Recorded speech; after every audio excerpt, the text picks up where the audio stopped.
Hello दोस्तों, मेरा नाम मिसबा और आपका स्वागत है कोड डेमिस्टिफाइड पर। आज हम लीड कोड 75 का नेक्स्ट क्वेश्चन करेंगे जो कि है keys and rooms.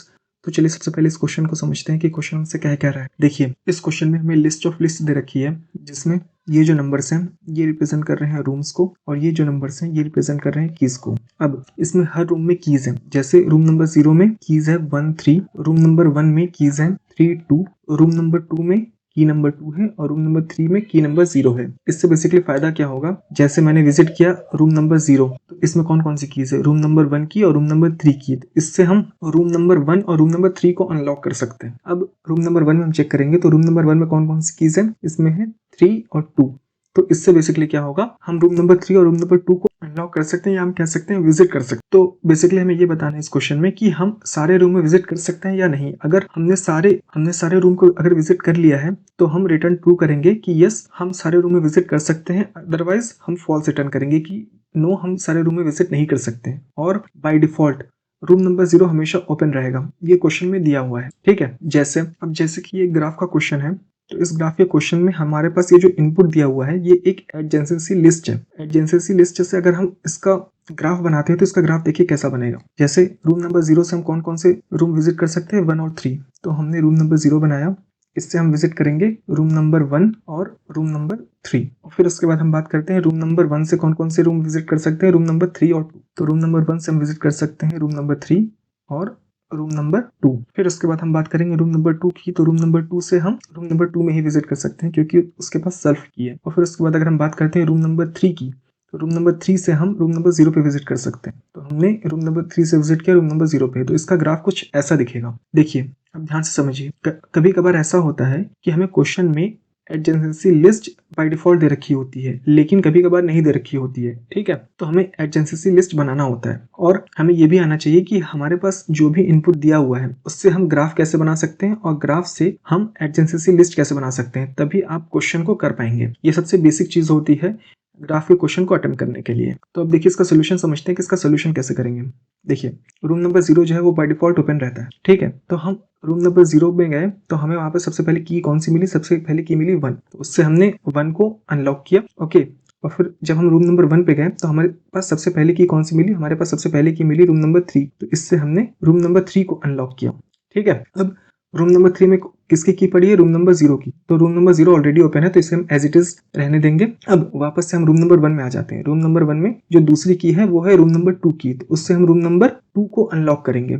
Room number 2 को अनलॉक करने के बाद अब हम रूम नंबर 2 में देखेंगे कि कौन सी की पड़ी है। रूम नंबर 2 में की पड़ी है रूम नंबर 2 की है, इसे हम एज इट इज छोड़ देंगे। अब हम वापस जाएंगे रूम नंबर 0 में, तो रूम नंबर 0 में कौन सी की पड़ी है, जो नेक्स्ट है वो है रूम नंबर 3 की। तो रूम नंबर 3 भी अनलॉक हो चुका है। अब आप ध्यान से देखिए, रूम नंबर 0 ऑलरेडी अनलॉक था। अब हमने रूम नंबर 1 को भी अनलॉक कर लिया, 2 को भी और 3 को भी। हमने सारे जो रूम है उनको अनलॉक कर लिया, या हम कह सकते हैं हमने सारे रूम को विजिट कर लिया। अगर हम सारे रूम को विजिट कर लेते हैं उस केस में हम रिटर्न करेंगे ट्रू कि यस हमने सारे रूम को विजिट कर लिया है, अदरवाइज हम रिटर्न करेंगे फॉल्स और यही हमारा आउटपुट हो जाएगा। ठीक है, तो आई होप आपको बेसिकली जो क्वेश्चन है वो समझ में आया होगा। अब हम इसका सोल्यूशन समझते हैं कि इसका सोल्यूशन कैसे करेंगे।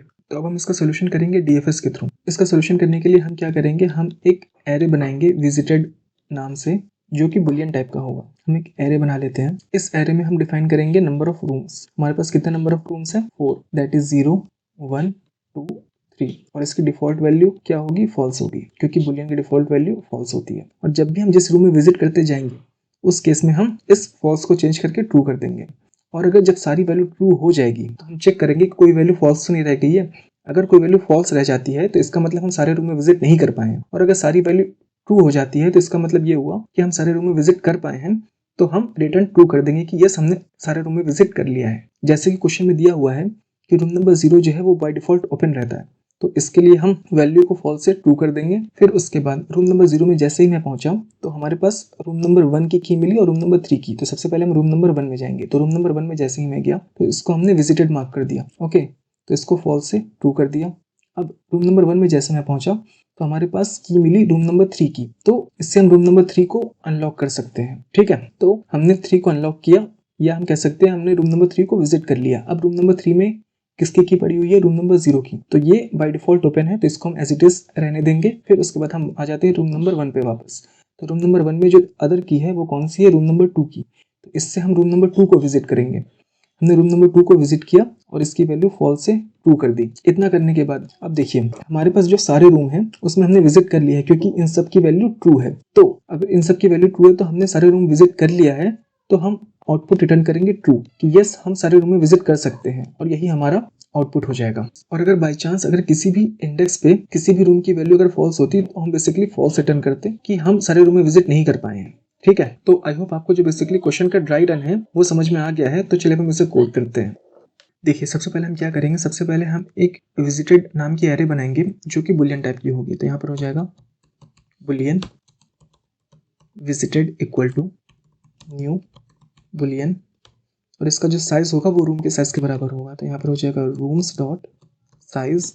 इतना करने के बाद रूम नंबर 0 जो होगा वो बाय डिफॉल्ट ओपन रहेगा, ये क्वेश्चन में दिया हुआ है। आप यहाँ पे देख सकते हैं कि सारे रूम क्लोज होंगे एक्सेप्ट रूम नंबर 0। तो इसका मतलब रूम नंबर 0 जो है वो ओपन रहेगा। उसके लिए हम क्या करेंगे, यहाँ पर हम करेंगे visited of room number 0 equal to true.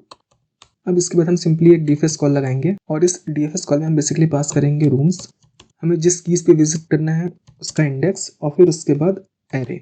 तो चलिए हम डीएफएस मेथड लिख लेते हैं। तो यहाँ पर हो जाएगा पब्लिक वॉइड डीएफएस। हम यहाँ पर ये रूम्स पास करेंगे, हम इंडेक्स पास करेंगे कि हम कौन से की पिक कर रहे हैं, नेक्स्ट, और बुलियन एरे पास करेंगे विजिटेड। अब हम हर रूम में जाएंगे और जो भी कीज रहेंगी उससे हम नेक्स्ट रूम को ओपन करेंगे। ठीक है, तो उसके लिए हम लगाएंगे for loop for int I colon rooms dot get x, और हम चेक करेंगे कि क्या जो रूम अनविजिटेड है हम उस रूम को विजिट करेंगे, अदरवाइज नहीं करेंगे। ठीक है, तो यहाँ पर हम चेक करेंगे सिंपली अगर visited of i equal to अगर फॉल्स होता है इसका मतलब वो रूम विजिटेड नहीं है, तभी हम उस रूम में विजिट करेंगे, और विजिट करने के बाद हम उसकी डिफॉल्ट वैल्यू जो है वो ट्रू कर देंगे।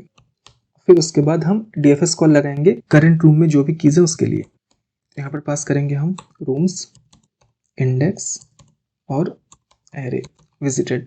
इतना करने के बाद जब हम सारे रूम में ट्रेवल कर चुके होंगे, ठीक है, तो हम चेक करेंगे कि हमारे पास जो भी रिजल्टेंट विजिटेड एरे आएगी, अगर उसमें चेक करेंगे कि अगर कोई भी वैल्यू फॉल्स होती है, किसी भी रूम की वैल्यू फॉल्स होती है, इसका मतलब ये हुआ कि हमने उस रूम में विजिट नहीं किया है, तो हम फॉल्स रिटर्न करेंगे, अदरवाइज ट्रू रिटर्न करेंगे। तो हम सिंपली यहाँ पर एक सिंपल सा फॉर लूप लगाएंगे for boolean b colon visited. हम क्या चेक कर रहे हैं कि क्या बी की कोई वैल्यू अगर फॉल्स है, इसका मतलब क्या हुआ कि कोई एक ऐसा रूम मिला है जिसमें हमने विजिट नहीं किया है, तो उस केस में हम सिंपली रिटर्न फॉल्स कर देंगे, अदरवाइज हम सिंपली ट्रू रिटर्न करेंगे। तो ये कोड बेसिकली हो गया है। एक बार देख लेते हैं इस कोड में कोई सिंटैक्स एरर ना हो। तो मुझे कोड में सब कुछ सही लग रहा है। एक बार इस कोड को रन करके देखते हैं। रन करने पर आप देख सकते हैं कोड प्रॉपर्ली रन हो रहा है। अब हम इसे एक बार सबमिट करके देखते हैं। सबमिट करने पर भी आप देख सकते हैं कि कोड प्रॉपर्ली सबमिट हो रहा है। तो आई होप आपको जो एक क्वेश्चन है वो समझ में आया होगा, और इसका जो सोल्यूशन हमने डीएफएस के थ्रू किया है वो भी समझ में आया होगा। तो अब मैं आपसे मिलता हूँ नेक्स्ट क्वेश्चन में। Thank you very much.